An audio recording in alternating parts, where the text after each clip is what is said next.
ما اتفقنا يا جماعة. أنا كنت نايمة صحيت لقيت هذا الظرف في شنطتي. اتصوروا اثنين الخاينين. لا ايش سوي؟ طيب صحوني. طيب سوي هذه الصورة أنا أحب أخذها بالطيارة مع بعض. قهر. أخيرا أدري إني اختفيت عنكم، بس طولنا على بال ما أخذنا السيارة وعلى بال ما جبنا الشريحة.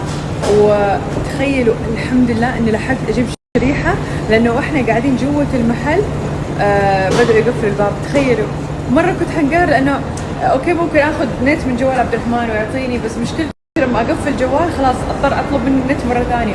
فأنا ما أحب أبدا عبد الرحمن لما يقول أعطيني نت يقعد إيش قلتي كم حتدفعي لي فلوس، وبعدين يقعد يذلني عشان يعطيني نت. فأحب لما أسافر على طول خلاص أشتري لي شريحة أسوي لي نت.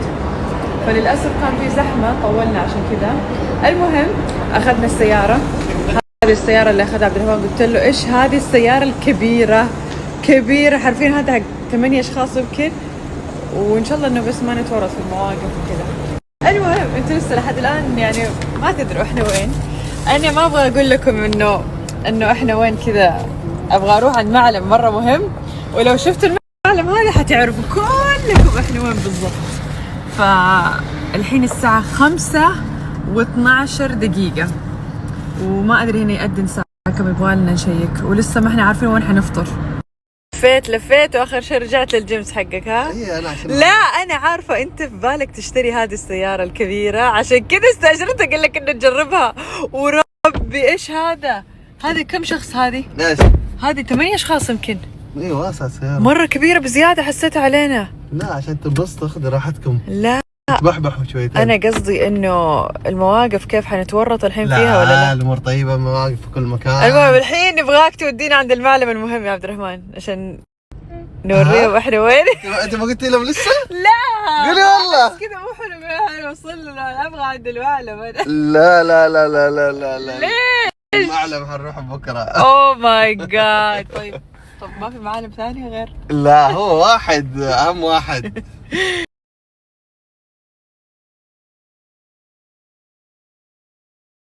هذا ابو الكويتي، هذا اللي فاتح داره، هذا ابو الكويتي، ويحب اهله وجاره، هذا ابو الكويتي، تحسه فيك ومنك حتى ولو ما يعرفك عمره ابد ما يردك. هذا ابو قلنا لكم هدية ولا ما قلنا لكم هدية؟ كل الناس يعني كثير ناس خمنوا انه لا في ناس خمنوا صح؟ في ناس كثير والله. في ناس قالوا السعودية، في ناس قالوا الكويت. أكثر شيء بس شفت السعودية والكويت يعني أكثر تعليقات. دورنا أقرب مطعم لنا حصلنا هنا. المفروض هنا ورانا كلها مطاعم مش عارفة. المفروض ورانا يكون الحين معلم الآن المفروض يكون ورانا. أنتوا تخيلوا إنه هذا الأبراج. ما مدانا يا جماعة والله ما مدانا. تخيلوا أبراج الكويت ورانا كذا عشان إيش يعني؟ ايه ما عليك تغاضوا عن ماي جاد انا مره متحمسه. وبما اننا في الكويت يا معود لازم نتحكى كويتي خلاص. نتحكى؟ اي نتحكى. لا مو نتحكى. خلاص اسمعوا حتشوفوا اخطاء لغويه كثير. انتوا يعني عدلونا يا معود يا حافظ. يلا زين عادي. يلا على المسخره. يلا خلينا ناكل. بنتك هذه؟ بنتي هذه. يلا لا اطقها طراق الحين. يلا الينو بسرعه. يلا نذن بسرعة. خلينا نروح ناكل. يلا قومي ناكل لنا هالمجبوس وهالمعبوش وهالدقوس. بسم الله الرحمن الرحيم.